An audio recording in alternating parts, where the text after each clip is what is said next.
Hello everyone! Today I will show you how you can create plutonium and polonium pellets. We are here in Reclamation mod pack. Now if you don't know how to build the reactor and how to create fissile fuel, I recommend you go and watch my previous video, which I will also link below. So this is the reactor. In order to get the pellets, we are going to need to process the nuclear waste. There are two machines that can process the nuclear waste into these two gases, polonium and plutonium. One of these machines is the isotopic centrifuge. This produces plutonium. It receives the nuclear waste and then it gives us plutonium gas. The other machine is the solar neutron activator. It receives the waste from the reactor and then it gives us polonium gas. Then we take these gases and we combine them in a pressurized reaction chamber with two other ingredients, water and fluoride dust. We do this for each of these individually. Here we have the polonium and we give it fluoride dust and water. And then water, fluoride dust and the gas that we are using, polonium or plutonium, creates the pellets, which are then output into a chest on the front. This is the principle. The machines need to be powered, so we have some energy cubes under these machines, under the solar and the isotopic centrifuge. And I have personally connected them to my power network that goes through all my devices here. So the reason I put the energy cube here is so that it powers both the neutron activator and the pressurized reaction chamber. Both get energy from the same cube and the cube gets energy from the power network that I have over here. The same thing is happening here.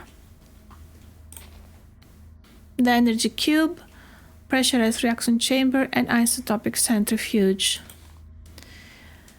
Now below the pressurized reaction chambers we need an output for the nuclear waste because there is some waste produced from this whole reaction here. Plutonium and water and dust gives us the pellets, but it also gives us a little bit of waste. So we need to send that waste over to a radioactive barrel.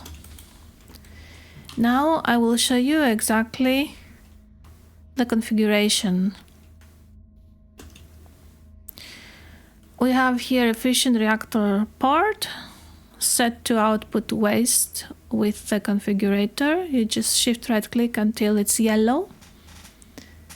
Now I have connected it to ultimate pressurized tube, but I like to do this thing with these tubes. If you right click once on them with the configurator, it activates redstone. So if you place a lever next to it, you can turn it on and off, so you can disconnect the connection. And when you want to draw waste again, you just pull the lever and it connects. That's something that I really like to do in all of my things here. Also this waste, which is my main waste processing. This was an alternative way. And here we have the fissile fuel. I also have a lever here. So we can send in now all the fissile fuel. And there's enough nuclear waste inside. Okay, so you're going to need pressurized tubes, isotopic centrifuge, energy cube, pressurized reaction chamber, pressurized tube, logistical transporter, chest with fluoride dust, mechanical pipe, a sink, another chest for the output, and you will need also pressurized tubes and waste barrel for below the reaction chamber. Now let's go here step by step. At the fission reactor port, you place pressurized tube and connect it to the isotopic centrifuge. Under it, you place the energy cube. Energy cube should be connected to your power network. In front of the isotopic centrifuge, we have another pressurized tube going into the reaction chamber because we want to send the polonium in there. So, how do we configure the isotopic centrifuge? It's actually very simple because there's just one input, gases. So at the back, we're inputting the waste, which is a form of gas. We're gonna have eject on because we're going to eject the other gas from the front. So you have to have here output. And then this is the output inside the pressurized reaction chamber. Now, before I continue, the energy, so the bottom you have input. You don't really need any other input. Front, back. In any case, it will not be taking energy from the front of the back, so that doesn't really matter here. But in your cube, you have to make sure that the machines are at output and that the bottom tube is at input, so that we can take the machine, we accept it from under over here, where's our network, but we're outputting it into the machines. You will see here, if you go to Ultimate Energy Cube site configuration, the machines will be visible here. Eject on, top and left in this case is output. This is important because it can mess you up if it's not set correctly. Now, in the pressurized reaction chamber, the configuration is energy.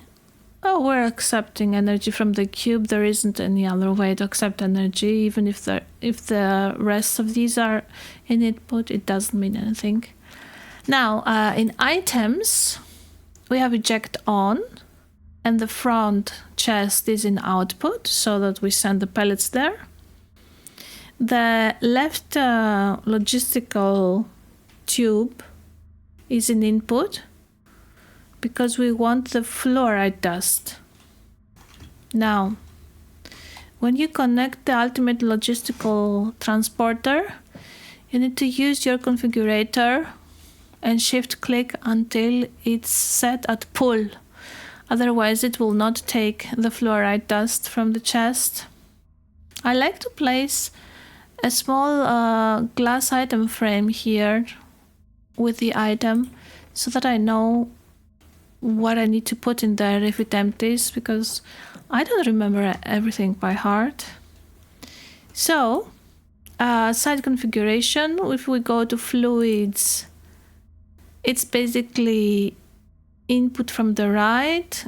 The rest don't matter because there are no other fluids apart from the water. We have an ultimate mechanical pipe and a sink, and again we're setting this with shift click to pull so that it pulls the water.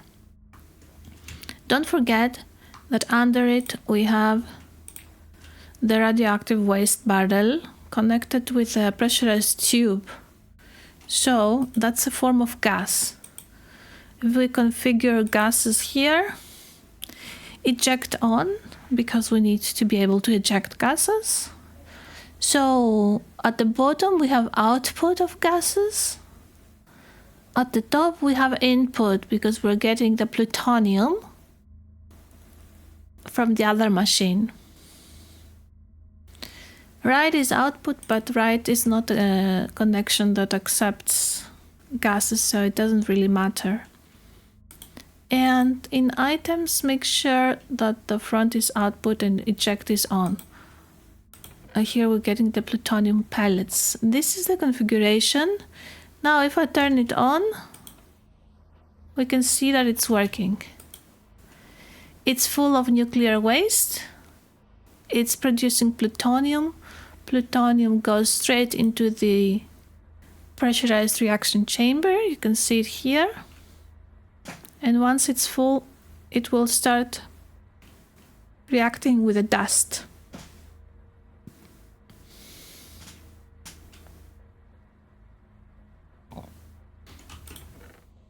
I think it already did, and we have plutonium pellets here because it went really down. And automatically it drew like real fast the fluoride dust. So it's now 60 here, 64 and 60.